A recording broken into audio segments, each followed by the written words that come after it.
Once we had an education system that prepared coming generations for more and better jobs.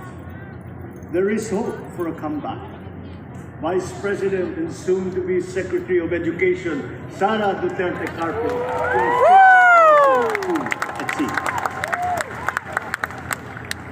We won't be caught unprepared, under-equipped, and understaffed to fight the next pandemic. To start with, we never got over the pandemic of poor, if any, free public health. The last major upgrade of the public health system, exemplified by the resources poured into PGH, predates the current shambles by 3 generations. Our nurses are the best in the world. They acquitted themselves with the highest distinction abroad, having suffered even the highest casualties.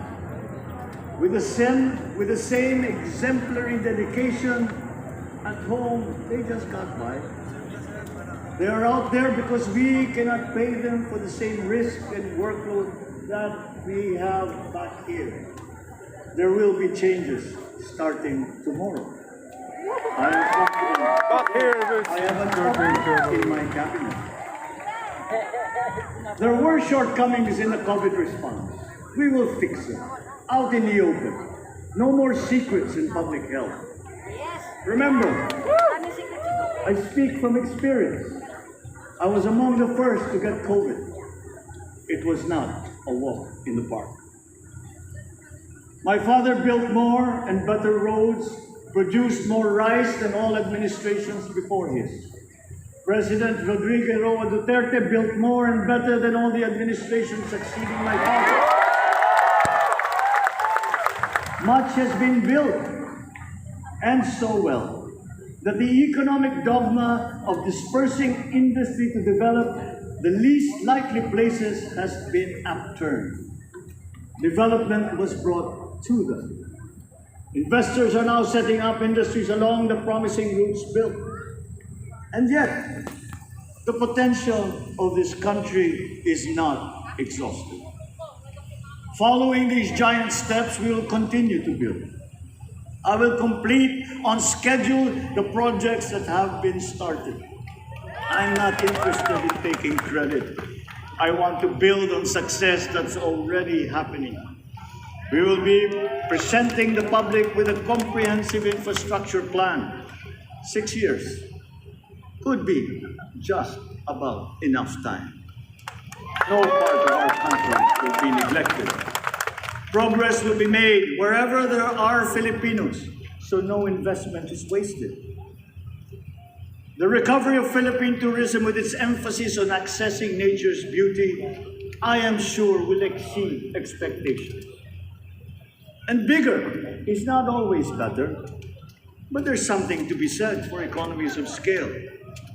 And yet the country invites investments in fast-rising industries with quick returns and inflicts irreparable damage for future generations. We have yet to see large-scale practical solutions to pollution, though some are beginning to emerge.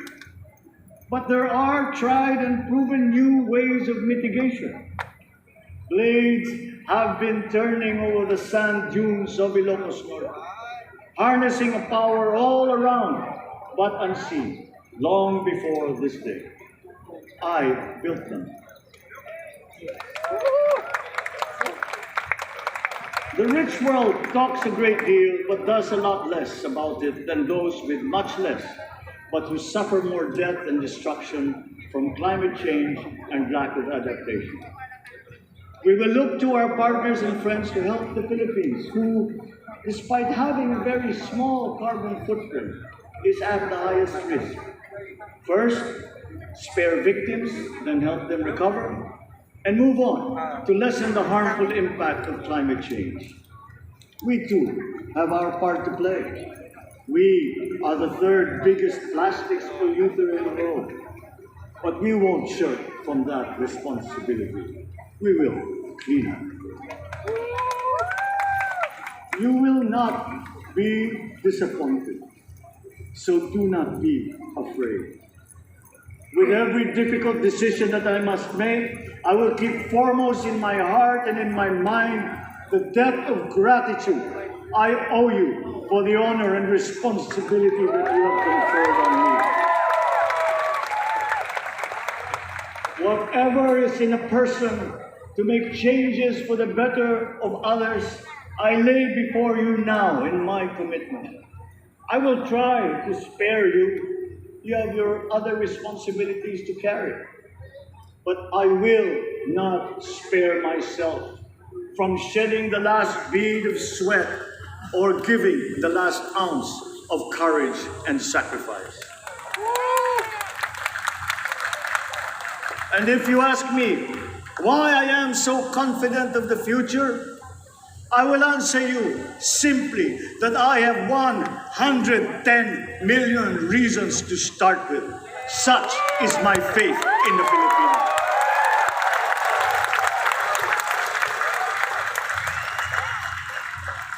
Believe, have hope. The sun also rises like it did today and as it will tomorrow. And as surely as that, we will achieve the country all Filipinos deserve. God bless the Philippines. God bless our work.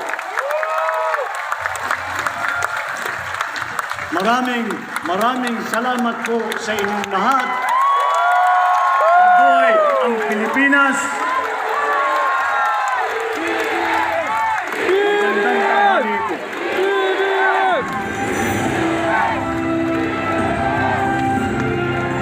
Excellencies, ladies and gentlemen, the President of the Republic of the Philippines, President Ferdinand Romualdez Marcos Jr.